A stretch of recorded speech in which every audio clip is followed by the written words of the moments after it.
Bienvenidos a un nuevo episodio. Imagínate que analizás una empresa durante semanas. Revisás los balances, los márgenes, el flujo de caja, todo está impecable. Comprás convencido y el precio cae un 76% en un año. No porque la empresa quebró, no porque hubo algún fraude contable. Es más, el negocio estaba generando 18 mil millones de dólares de flujo de caja. Los usuarios seguían ahí y encima crecían, los márgenes intactos. Eso le pasó a Meta en el 2022. ¿Y qué fue lo que pasó? ¿Estaba mal el análisis? No, claramente no. Lo que pasa es que el precio y el valor son dos cosas distintas y en el corto plazo el mercado casi nunca las iguala. Hoy te voy a explicar los 5 mecanismos con evidencia empírica y casos reales que explican por qué eso ocurre. Así que comencemos. En primer lugar, aclaremos algo que parece obvio pero que no lo es, y es que el precio y el valor son dos cosas distintas. El valor de una empresa es cuánto valen sus flujos de caja futuros descontados al día de hoy. Es un número que depende del negocio, cuánto vende, cuánto gana, qué tan sostenible es eso en el tiempo y otras cosas. Y el precio es algo totalmente distinto. El precio es lo que alguien estuvo dispuesto a pagar, por ejemplo, ayer a las 3 de la tarde en el mercado. Y el precio puede estar muy lejos del valor, especialmente en cualquier dirección. Como dijo Benjamin Graham, en el corto plazo el mercado es una máquina de votar, en el largo plazo es una máquina de pesar. Votar es popularidad, pesar es realidad.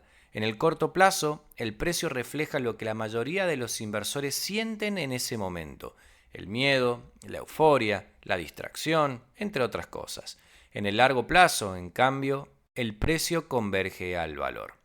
La pregunta práctica aquí es la siguiente: ¿cuánto es el corto plazo? Y la respuesta incómoda que da la evidencia empírica es entre 1 y 3 años, aunque a veces se ha estirado hasta 7 años. Ahora vamos con los 5 mecanismos que te comenté en la introducción de este episodio. El primer mecanismo hace referencia a cuánto tarda el mercado en incorporar la información. En 1989, dos investigadores analizaron qué pasa con el precio de una acción después de que la empresa publica resultados trimestrales. Lo que encontraron es que el día del anuncio el precio incorpora solo el 30% del ajuste que debería hacer. El 70% restante llega de a poco en los siguientes 60 días.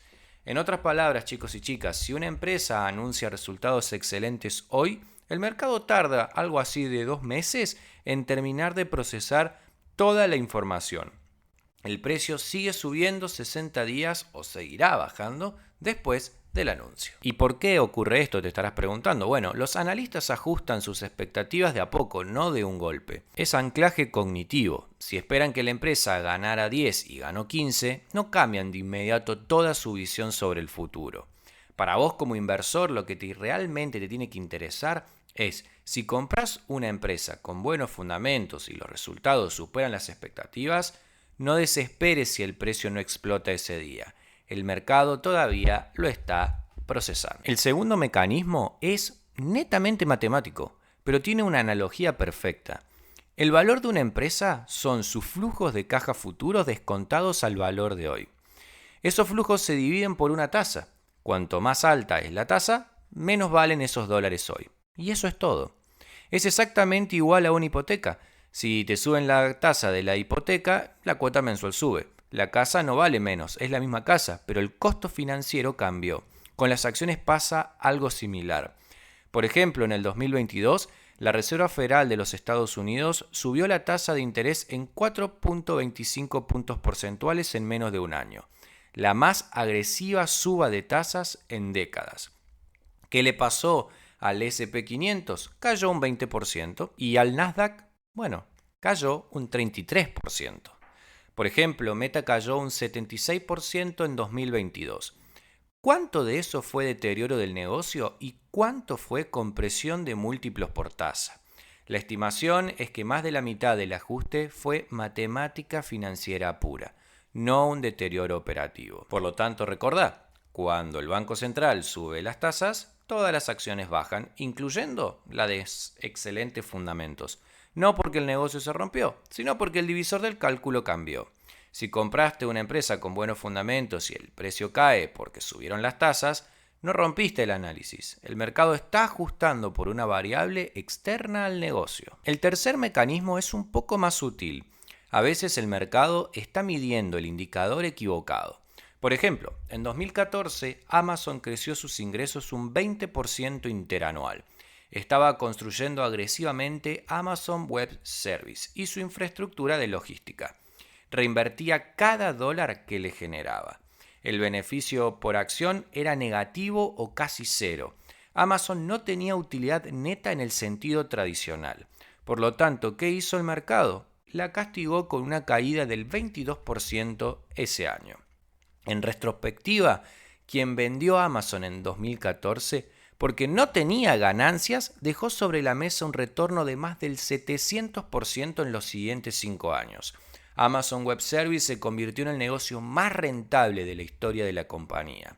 El problema no era Amazon, era el indicador que utilizaba el mercado. Medir una empresa como Amazon por beneficio por acción contable es como medir la productividad de una construcción por cuánto tiempo tardas en poner los cimientos. Los cimientos no se ven, pero son lo que se sostiene todo. La métrica correcta para Amazon era el retorno sobre el capital invertido a largo plazo o directamente el flujo de caja libre una vez que dejara de reinvertir. Eso era extraordinario. El beneficio por acción, no. Esto aplica directo a empresas argentinas en fases de inversión. Si miras solo el beneficio por acción y no el free cash flow, vas a sacar conclusiones equivocadas. El cuarto mecanismo es el que más irrita a todos los inversores y especialmente a los que hacen fundamentales, y es el flujo institucional. Cuando un fondo de inversión tiene rescates masivos, es decir, que sus clientes piden la plata de vuelta, el fondo tiene que vender activos, y generalmente vende primero los que más liquidez tienen, las acciones de empresas grandes y conocidas, las buenas diríamos. No porque esas empresas se deterioraron, sino porque hay que conseguir efectivo rápido. El precio baja no por una razón analítica, sino por presión vendedora forzada.